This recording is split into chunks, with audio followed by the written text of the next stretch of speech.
Ya, halo semua. Hari ini mungkin aku bakal coba bahas sedikit tentang konsep di balik genetika populasi. Sebelumnya aku udah pernah bahas tentang soalnya, tapi aku belum pernah secara eksplisit ngomong tentang konsep di baliknya. Oke, kita start dulu dari genetika populasi. Jadi di genetika populasi, ketika kita mau, ini kita pelajari ketika kita pingin kuantifikasi gen itu berdasarkan populasi. Jadi kita nggak lihat lagi individu satu persatu enggak, tapi kita ngelihat keseluruhan populasi. Gen itu punya variasi. Variasinya kita bilang sebagai alel. Jadi alel itu adalah ya perbedaan kode genetik pada gen yang menghasilkan fenotip berbeda. Sebutlah kita ngambil contoh albino. Albino. Jadi di mana ada alel A besar ini yang sifatnya wild type atau sehat, aku bilang WT, sedangkan A kecil tuh dia adalah yang menyebabkan albino gitu kan. Gitu. Kita mau kuantifikasi nih sekarang. Kalau misalnya kita coba ngelihat satu orang aja ya. Kalau kita ngelihat satu orang kan kita kayak apakah orang ini tuh dia A besar A besar, A besar A kecil, atau A kecil gitu kan. Tapi sekarang gimana kalau misalnya aku nggak lihat satu orang, tapi aku ngelihat 100 orang gitu. Kita nggak peduli lagi tentang individualnya. Kita mau ngelihat sesuatu yang kita istilahnya adalah gene pool. Gene pool adalah keseluruhan gen dalam satu populasi. Jadi misalnya, sebutlah di sini kita ada 10 orang. Ini orang 1, orang 2, orang 3, 4, 5, 6, 7, 8, 9, 10. Oke. Jadi sebutlah masing-masing genotipnya sebagai berikut.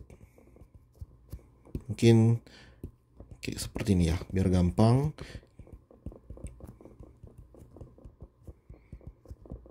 Oke, jadi ini adalah genotip dari 10 orang itu. Sekarang kita biasanya mempelajari ini dengan menghitung yang namanya frekuensi genotip dan frekuensi alel. Oke, frekuensi genotip dan frekuensi alel.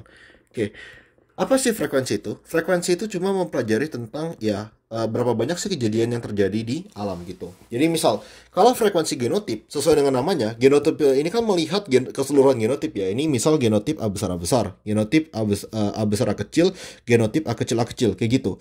Kita ngelihat perbedaan ini, maka kita ada frekuensi genotip dari A besar A besar ya, A besar A kecil, A kecil. Tapi kalau kita bicara alel itu kan variasi dari gennya itu sendiri. Jadi variasinya cuma ada dua, yaitu A besar atau A kecil, gitu kan? Jadi A besar atau A kecil. Maka di sini cara paling sederhana adalah kalian bisa ngitung aja ya. Kalian bisa ngitung. Kalau aku misalnya nanya berapa sih frekuensi genotip dari A besar, kalian tinggal ngitung aja A besar ada berapa? Ada 3. Total individunya berapa? 10. Selesai ya. Berarti kalau misalnya aku tanya lagi, berapa frekuensi genotip dari A besar A kecil? Ya tinggal hitung aja berapa A besar A kecil. Ada 1, 2, 3, 4, 5. Berarti 5 per 10. Simpel ya di sini. Sekarang, gimana kalau misal aku tanya berapa sih frekuensi alel dari A besar? Caranya simple. Kalian hitung aja. 1, 2, 3, 4, 5, 6, 7, 8, 9, 10, 11. Ya kan, 11. Berarti ada 11 alel A besar. Totalnya berapa? Perhatikan bahwa masing-masing individu kan membawa 2 alel ya.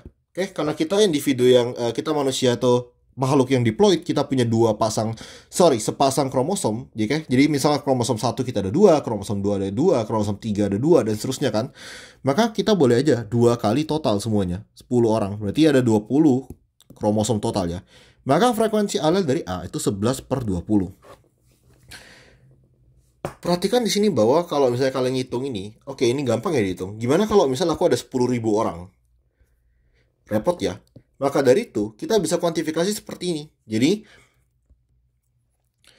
perhatikan bahwa orang yang ini homozigot untuk A, itu dia ada 2, maka kita rumusnya adalah 2 kali homozigot ditambah heterozigot. Heterozigot per 2 kali populasi. Oke, ini jadi rumus pertama yang kita dapatin. Ya kan? Karena kita lihat ya, ini homozigot ada 2. Terus kalau misalnya aku tanya frekuensi alel dari ini A kecil gimana caranya? Ini homozigot A besar ya. Berarti sama aja ya, kurang lebih caranya juga sama. 2 kali homozigot untuk A kecil ditambah heterozigot per 2 kali populasi. Oke, jadi ini caranya. Atau kalau misal kita udah tahu satu, jadi udah tahu A besar, frekuensi alel dan frekuensi genotip pasti add up to 1. Jadi mereka harus totalnya 1. Maka ya kita bisa nyari ya frekuensi alel A kecil sama dengan 1 diminus frekuensi alel A besar. Oke. Jadi ini adalah rumus yang kedua. Kalau kalian udah dapat satu. Oke, sekarang kita udah tahu tentang konsep frekuensi genotip dan frekuensi alel ya kan. Jadi misal, aku ada contoh misal ya. Aku ada individu 1000. Ada 300 A besar, sebutlah 600 A besar kecil, 100 A kecil. Berarti berapa sih frekuensi genotip?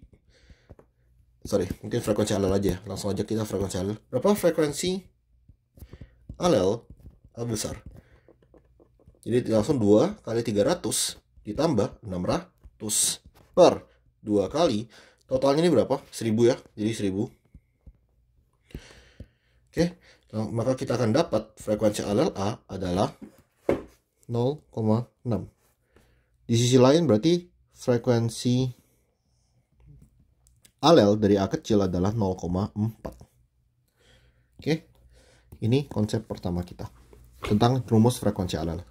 Nah, kemudian perhatikan bahwa di sini kita udah tahu ya genotip dari masing-masing individu berapa. Kita udah tahu mana yang A besar-besar, mana yang A besar kecil, mana yang kecil-kecil. Tapi kenyataannya kalau suatu sifat itu dia sifatnya dominansi sempurna. Perhatikan contoh di albino ya. Albino itu kan yang sehat bisa jadi ada dua. Bisa jadi dia itu A besar atau A besar kecil. Yang sakit itu dia pasti A kecil. Sekarang gimana caranya kalau misalnya kita dikasih tahu aja ya. Misalnya aku dikasih tahu dari 10.000 orang 16 sakit albino. Berapa frekuensi alel dari A besar dan A kecil?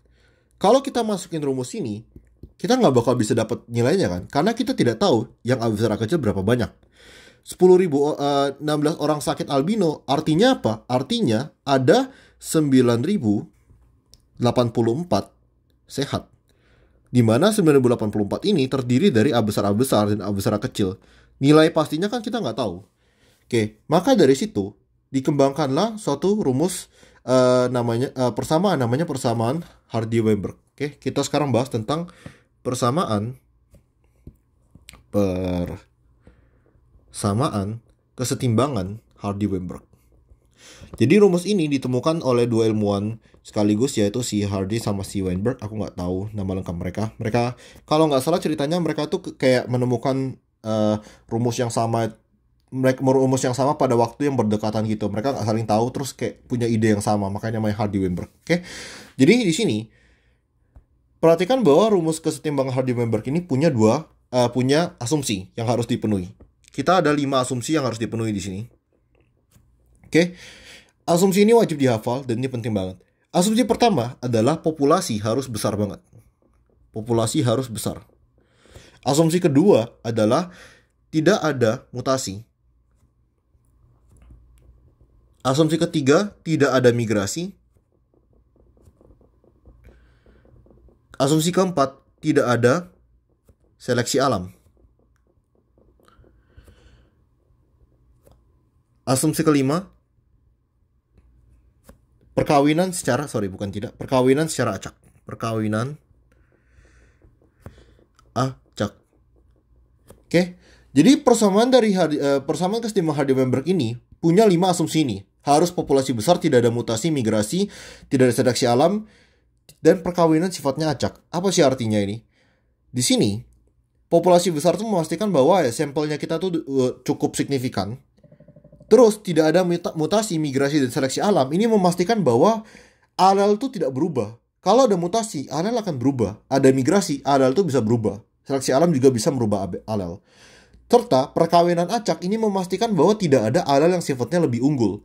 Contoh, misal tadi kalau kita lihat di kasus albino ini kan sifatnya tidak berkawinan acak kan? Tidak ada perkawinan acak. Kenapa? Ada stigma terhadap orang yang albino. Oke, jadi ada misal kayak sebutlah ada stigma terhadap orang albino, sehingga orang albino itu lebih sukar untuk memiliki keturunan dibandingkan orang yang normal, seperti itu. Di beberapa kasus penyakit genetik kan berlaku demikian, ya kan, gitu. Jadi pada kesetimbangan Hardy-Weinberg ini harus dipenuhi asumsi ini. Oke, jadi di persamaan Hardy-Weinberg kita start dulu dari persamaan yang paling sederhana loh. P plus Q sama dengan 1. Ini adalah rumus dari frekuensi alel. Di mana P ini adalah alel 1, Q ini adalah alel kedua. Kalau misal dia ada 2 alel. Kalau ada 3 alel gimana? Simple, kita tambahin aja P plus Q plus R sama dengan 1. Oke, jadi ini adalah frekuensi alel. Kemudian, ini seandainya kita kuadratin kedua sisi, P plus Q dikalikan P plus Q. Jadi, P kuadrat, PQ sama PQ, Q kuadrat. Jadi, kita dapat persamaan lagi, namanya persamaan ini. P kuadrat ditambah 2PQ plus Q kuadrat sama dengan 1. Kalau yang bawah ini gimana? Yang bawah ini ya kalian bisa buktiin sendiri. P plus Q plus R dikalikan dengan P plus Q plus R. Jadi ya P kuadrat, terus PQ, PR, dan seterusnya. Kalian terusin sendiri. Tapi jawabannya ya kurang lebih jadi bakalan kayak gini. Jadi P kuadrat ditambah 2PQ ditambah 2PR tambah 2QR tambah Q kuadrat ditambah R kuadrat sama dengan 1. Oke? Jadi kurang lebih sama aja dengan di atas gitu. Di sini, ini kita dapat frekuensi genotip. Oke, ini berdasarkan persamaan dari Hardy-Weinberg. Apa sih yang dijelasin di sini? Kalau alel tadi itu cuma menjelaskan tentang ya alelnya itu aja. Jadi misalnya ada alel A besar atau A kecil. Di sini misal aku pakai alel dari golongan darah, jadi misalnya A, B, dan O. Genotip ini menunjukkan ya semua variasi genotip. P kuadrat ini misal dia A besar, 2PQ A besar A kecil, ini A kecil A kecil, Q kuadrat A kecil A kecil. Sedangkan kalau misalnya yang bawah ini berarti ya misal P tadi kan A, berarti P kuadrat adalah A besar, PQ berarti AB, PR berarti apa? AO, QR berarti apa? BO, Q kuadrat berarti BB, R kuadrat berarti OO. Seperti itu. Jadi frekuensi alel sama frekuensi genotip ini tuh dia langsung ini bisa didapatkan dari rumus Hardy-Weinberg. Sehingga, misal kita ada soal tadi, dengan asumsi Hardy-Weinberg, kita bisa kerjain sekarang soal ini. Kita tahu bahwa semua 16 orang sakit ini, itu semua A kecil. Di mana A kecil itu kan dia merupakan apa? Frekuensi genotip. Rumusnya apa?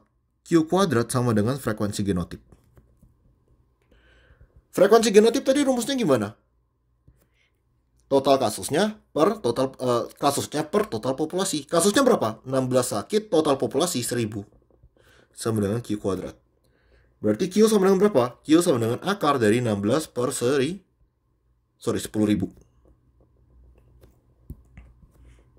Ya kan? Artinya Q sama dengan 0,04. Oke, kita perhatikan bahwa dengan asumsi Hardy-Weinberg kita bisa dengan gampang selesaikan soal ini. Berarti kalau di sini P sama dengan misalnya kita start dulu dari ini ya. P plus Q sama dengan 1, maka ya P sama dengan 1 diminus Q. P sama dengan 1 diminus 0,04, P sama dengan 0,96. Perhatikan seberapa powerful tools dari kayak rumus dari Hardy-Weinberg ini. Ketika kita tahu berapa frekuensi alel Q dan berapa frekuensi alel P, kita bisa mendapatkan semua hal. Misal, aku mau tahu berapa banyak sih individu yang merupakan homozigot untuk alel wild type. Jadi homozigot wild type itu berarti kan A besar. A besar berapa sih? Apa sih rumus dari frekuensi genotipnya? P kuadrat kan? P kuadrat ini berarti kita tinggal masukin aja nilai P. Berarti 0,96 kuadrat gitu. Maka kita mendapatkan frekuensi alel. Ini kita dapat, frekuensi genotip dari A besar. Oke? Ini kita dapat frekuensi genotip. Sekarang kalau misalnya aku mau tahu berapa banyak sih orang yang merupakan A besar. Karena ini frekuensi genotip, kita tinggal kalikan aja dengan total populasi. Berapa total populasinya? 10.000 orang, jadi dikalikan dengan 10.000, kita dapat 9.216 orang. Oke. Jadi ini rumus hard remember. Tapi perhatikan, rumus ini hanya berlaku ketika semua 5 asumsi ini itu tercapai. Kalau misalnya di soal itu kita tidak dikasih tahu apakah asumsi ini tercapai, maka keseluruhan rumus ini yang barusan aku jelasin ini tidak berlaku. Oke, ini warning, warning buat kalian semua. Perhatikan nih baik-baik. Kelihatannya sepele, tapi ini penting. Tidak semua soal genetika populasi bisa dikerjakan dengan Hardy-Weinberg, oke? Tidak semua soal itu tidak bisa dikerjakan dengan Hardy-Weinberg. Kenapa? Karena asumsi Hardy-Weinberg itu harus mencapai kelima asumsi ini. Kalau 5 asumsi ini tidak dicapai, artinya apa? Persamaan Hardy-Weinberg tidak berlaku. Loh, terus gimana dong cara kerjanya? Kalau misalnya ada soal yang tentang Hardy-Weinberg, terus populasinya tidak dalam Hardy-Weinberg, tidak memenuhi syarat-syarat ini. Maka mau nggak mau, kalian hanya bisa ngerjain mereka pakai rumus awal nih, rumus frekuensi genotip dan frekuensi alel. Habis ini aku bakal coba bahas ada satu contoh soal yang dimana dia itu tidak memenuhi Hardy-Weinberg. Oke, jadi ini konsep awal dari persamaan dari genetika populasi dan merupakan konsep dasar dari semua jenis soal genetika populasi. Oke. Konsep ini kedengarannya sepele, kedengarannya simple, kedengarannya kayak biasa, aku juga udah tahu mah ini. Tapi kalau kalian benar-benar paham konsep ini, benar-benar kalian mengerti dan asal mulanya semua, kenapa kita pakai rumus ini dan lain-lain, gak cuma ngafalin, kalau misalnya ada ini kita masukin rumus ini. Aku jamin segala jenis soal genetika populasi kalian bisa kerjain, oke? Sepowerful itu. Kalau misalnya kalian cuma ngafalin rumus, kalian cuma inget kayak rumus ini dipakai di sini, terus kalau misalnya ada angka ini aku pakai ini, aku bisa bikin soal, aku balik-balik dikit, kalian gak akan bisa kerjain, padahal caranya persis. Oke, jadi situ. Jadi ini konsep awalnya. Kita coba habis ini aku bakal upload video tentang kasus di mana Hardy-Weinberg tidak berlaku. Oke, sekian video kali ini.